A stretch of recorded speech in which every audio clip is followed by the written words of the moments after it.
सो hey guys, कैसे हैं आप लोग। तो आज के इस वीडियो में हम जानेंगे कि कैसे आप वेबसाइट पर किसी भी पर्टिकुलर बटन पर या किसी भी टेक्स्ट पर या किसी भी चीज़ पर आप पॉपअप कैसे बना सकते हैं और पॉपअप कैसे लगा सकते हैं। मैं आपको स्क्रीन पर अगर मैं आपको दिखाता हूँ, अगर हम स्क्रीन पर जाएंगे तो स्क्रीन पर हम देखेंगे कि कैसे हम जो है पॉपअप को लगा सकते हैं। जैसे एग्जाम्पल के लिए हम एक वेबसाइट बना रहे हैं वर्डप्रेस में। आप भी काफ़ी टाइम से अगर इस वीडियो को देख रहे हैं, आपने इससे पहला पार्ट नहीं देखा है तो मैं फिर से कहूँगा कि आप इस पार्ट को देख लीजिए। मैं हूँ विकास शर्मा और चलिए अब शुरू करते हैं। देखिए इसमें क्या है कि अगर मैं बुक नाउ पर पिछली बार हमने देखा था कि हमने लिंक लगाया था और हमारा पेज खुल रहा था कॉन्टैक्ट अस का, लेकिन अगर आप कोई बुक नाउ करेगा तो क्या आएगा, सीधा एक पॉपअप आ जाएगा। तो पॉपअप कैसे ये लगा है, कैसे इस पॉपअप का यूज होगा, कैसे इस पॉपअप को हम सेटअप करेंगे, यही मैं आज आपको बताने वाला हूं। तो इसके लिए आपको सिंपल प्रोसेस फॉलो करनी है। आपको क्या जाना है, वर्डप्रेस में जाना है और आपको वर्डप्रेस के पैनल में आने के बाद आपको याद होगा कि हमने टेम्पलेट एक फोल्डर होता है। जब एलिमेंटर आप इंस्टॉल करते हो तो दो आपको मेन्यू में, डैशबोर्ड में, आपके मेन्यू में दो आइटम्स यहाँ पर दिखेंगे, एलिमेंटर एंड एलिमेंट टेम्पलेट। इसके अंदर आपको सबसे पहले पॉपअप में जाना है। पॉपअप में जाने के बाद जब आप पॉपअप में जाएंगे तो यहाँ पर देखिए मैंने एक ऑलरेडी टेस्ट नाम से पॉपअप बनाया हुआ, जो ये आपने अभी देखा है। ये पॉपअप मैंने इसी टेस्ट नाम से बना रखा। तो मैं एक नया पॉपअप आपको बना के दिखाता हूँ कैसे बनेगा। तो आपको जाना है ऐड न्यू टेम्पलेट पर जाना है और यहाँ पर अपने पॉपअप का नाम लिख लेना है टेस्ट2। मैं ऐसे टेस्ट2 लिख देता हूँ, या आप लिख सकते हो कि बुक नाउ। ठीक है, तो ये बुक नाउ एक्चुअली इस टेम्पलेट का नाम होगा। मतलब कैसे पता चलेगा कि कौन सा टेम्पलेट है। तो जैसे आप यहाँ पर क्रिएट टेम्पलेट को क्लिक करेंगे तो यहाँ पर आपके सामने एक इंटरफेस ओपन हो जाएगा, जो हर बार आप कुछ भी चेंजेस करो एलिमेंटर का ये इंटरफेस ओपन होता है, जिसमें आपको ये सारी सेटिंग्स मिलती है। आपको पॉपअप डिजाइन करना है, आपको कुछ भी डिजाइन करना है।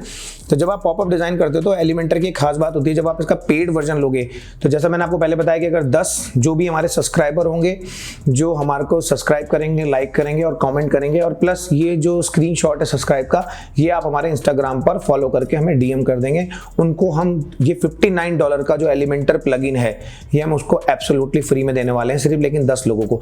ऑलमोस्ट ये आप सोचिए $59 का है तो लगभग हम हर बंदे को दे रहे हैं तो $500 तक का एक खर्चा होता है। मतलब अगर इंडिविजुअली अगर आप अकेले खरीदोगे तो $60 आपको पे करने पड़ेंगे, 4 से 5,000 रुपए सिर्फ आपको ये 2 स्टेप पूरे करके मिल जाएंगे।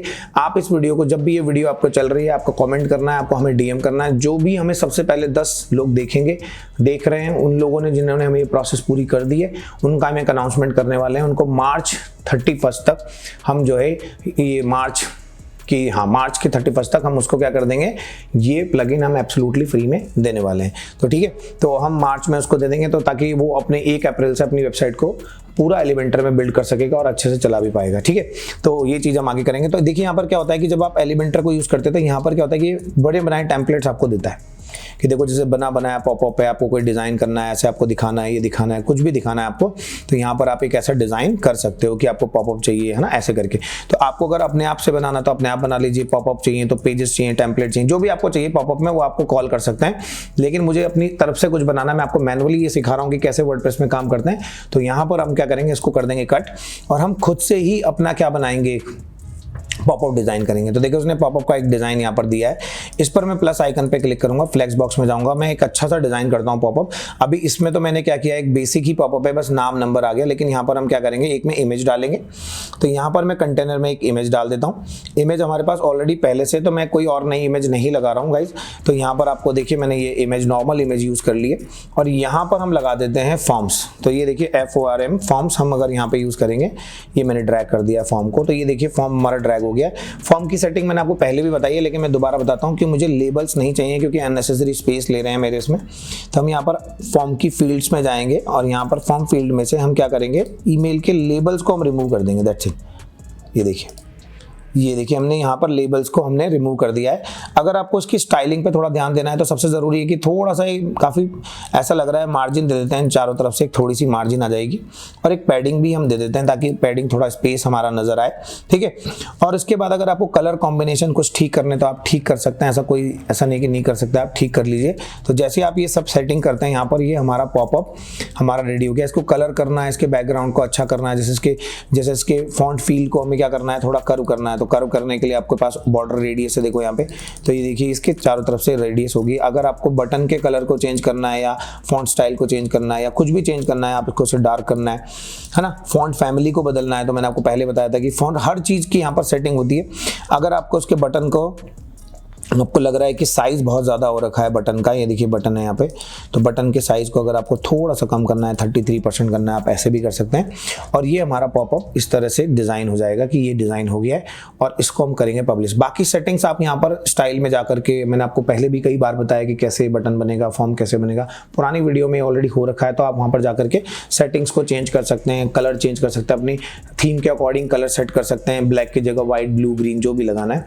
और इसको हम करेंगे अब नाउ पब्लिश। तो जो भी सेटिंग्स हैं वो करेंगे। मैं सोच रहा हूँ कि एक वीडियो पूरी फॉर्म के ऊपर ही बनाऊंगा जिसमें हम कस्टमाइजेशन सीखेंगे कि एलिमेंटर के फॉर्म को प्रॉपर कैसे कस्टमाइज कर सकता है, हर एक फील्ड के बारे में बताऊंगा कि ये काम कैसे करती है, ये किसके लिए होती है, ये किसके लिए होती है, तो पूरा प्रॉपर फॉर्म कैसे काम करता है, एलिमेंटर फॉर्म की कंप्लीट वीडियो जो लगभग 20-30 मिनट की होगी। तो अब यहाँ पर हम पब्लिश करेंगे। जैसे ये पब्लिश करेंगे तो आपके सामने कंडीशन पॉपअप आता है कि भाई आपको पॉपअप की क्या कंडीशंस होंगी। तो यहाँ पर पहली चीज़ होती है कंडीशन।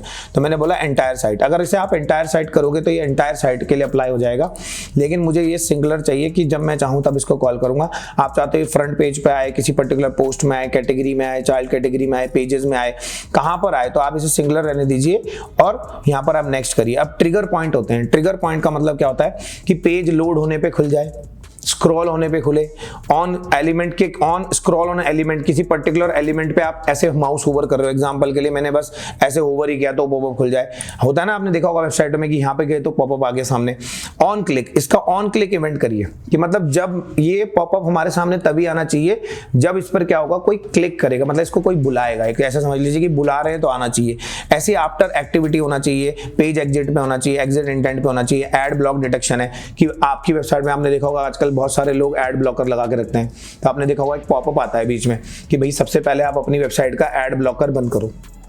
देखा होगा आपने, तो ऐसा होता है कि एड ब्लॉकर को आपको क्या करना है, बंद करना है। तो आप उसमें क्या कर सकते हैं कि इस कंडीशन को ऑन करेंगे और इसको कर देंगे आप। अगर एडवांस और भी रूल हैं इसके अंदर कि पर्टिकुलर वेबसाइट पर आप घूम रहे हैं तो आपका आना चाहिए एक्स एलिमेंट है, वाई एक्स सेशन है, वाई सेशन है, सो एक्स अप टाइम, मतलब कितनी बार आपको इसे दिखाना है, ऐसे भी होता है। तो ये सारी सेटिंग्स होती है जो धीरे धीरे मैंने आपको बताया कि मैं पॉपअप का पूरा एक सेशन अलग से बनाऊंगा। ये तो जस्ट एक सेटअप करने के लिए कि आपको इजीली समझ में आ जाए कि स्ट्रक्चरिंग कैसे होती है। डिटेल वीडियोज में जरूर हर चीज की लेके आऊंगा जो मैं यहाँ पे बता रहा हूँ, ठीक है। इसके बाद इसको जैसे आप सेव करेंगे तो ये पब्लिश हो जाएगा। अब सबसे इंपॉर्टेंट चीज होती है कि जैसे मैंने यहाँ पे पॉपअप लगा रखा है, इसको कट किया मैंने, तो हर बार यही कॉल होगा। अब मैंने जो नया पॉपअप बनाया मैं चाहता हूँ वो कॉल हो, तो इसके लिए मुझे क्या करना पड़ेगा, वापस हम जाएंगे और एग्जिट टू वर्डप्रेस करेंगे। क्या करेंगे हम, एग्जिट टू वर्डप्रेस करेंगे और यहाँ पर जाएंगे हम अपने थीम बिल्डर में, क्योंकि हमने हेडर में इसको चेंज करना है। तो जहां पर भी वो बटन होगा उस वाले पेज पे जाना पड़ेगा, उस पर्टिकुलर सेक्शन पे जाना पड़ेगा। अगर आपको इस बटन पे कुछ करना है तो उसी पेज पे जाना पड़ेगा। तो ये बटन हमारा कहां पर है, हेडर में है। तो मैं इसीलिए थीम बिल्डर के अंदर हेडर में आया और हेडर में आने के बाद ये मेरा पेज का डिजाइन है 312 यहाँ पर लिखा हुआ है। अगर आप ध्यान से देखेंगे इसी पेज को मैं एडिट करूंगा। ध्यान से देखेंगे और समझेंगे कि जब भी हम क्या करते हैं कि कोई भी हम जब हम कोई काम करते हैं तो इसके लिए बेसिक समझ होनी बहुत ज़्यादा ज़रूरी होती है। होता क्या है कि बच्चे क्या करते हैं, सीखना तो चाहते हैं लेकिन क्या होता है कि वो एक बेसिक अंडरस्टैंडिंग लेके नहीं आते। तो पहले बेसिक अंडरस्टैंडिंग है कि इसकी मुझे ज़रूरत है क्या, ऐसा होना चाहिए। ऐसा अगर आपने यहाँ सोच लिया तो आप कहीं ना कहीं से ढूंढ के भी कोई चीजें कर लोगे, ठीक है। तो यहाँ पर जब से एडिट बटन पर हम क्लिक करेंगे तो देखिए पॉपअप कॉल हो रहा है, क्योंकि यहाँ पर देखिए सेटिंग में अगर मैं जाऊंगा तो यहाँ पर इसको मैंने सेटिंग पर इसके मैंने क्लिक किया।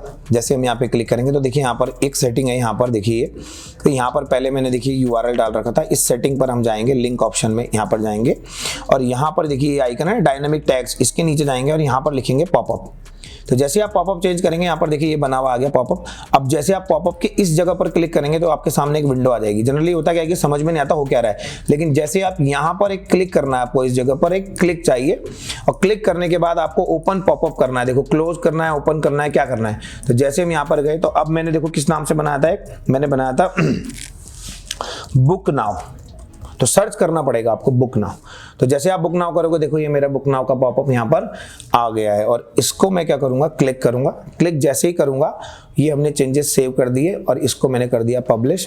अब हम अपनी वेबसाइट को देखिए फिर से रिफ्रेश करेंगे, येलो टैक्सी सर्विस, ये देखिए, ठीक है। तो जैसे मैं यहाँ पर बुक नाउ पर क्लिक करूँगा देखो ये हमारा पॉपअप सामने आ गया, देख रहा है। तो देखिए जैसे मैं यहाँ पर बुक नाउ पर क्लिक करूंगा, ये देखिए जो पॉपअप हमने बनाया था उस टाइम ये हमारे सामने आ गया है। इसकी डिजाइनिंग आप और अच्छी कर सकते हो, बहुत अच्छा से बना सकते हो, अच्छे से भी डिजाइन कर सकते हो। जैसे देखिए मैं अब इसको चेंज करना चाहता हूँ पॉपअप को, तो यहाँ पर मैं क्लिक करूंगा। जैसे मैंने पहले बनाया था टेस्ट के नाम से बनाया था, अब देखिए मुझे चेंज करना है, तो मैंने ऐसे मल्टीपल पॉपअप भी बना रखे हैं। तो टेस्ट को चेंज कर दीजिए, पब्लिश कर दीजिए चेंजेस, और ये मैंने यहाँ पर इसको क्या कर दिया, रिफ्रेश कर दिया। तो जैसे मैं यहाँ पे रिफ्रेश करूंगा, बुक नाउ पर क्लिक करूंगा, तो देखो पुराना पॉपअप आ गया। तो इस तरीके से आपके पास बहुत सारे तरह के पॉपअप आप बना सकते हो।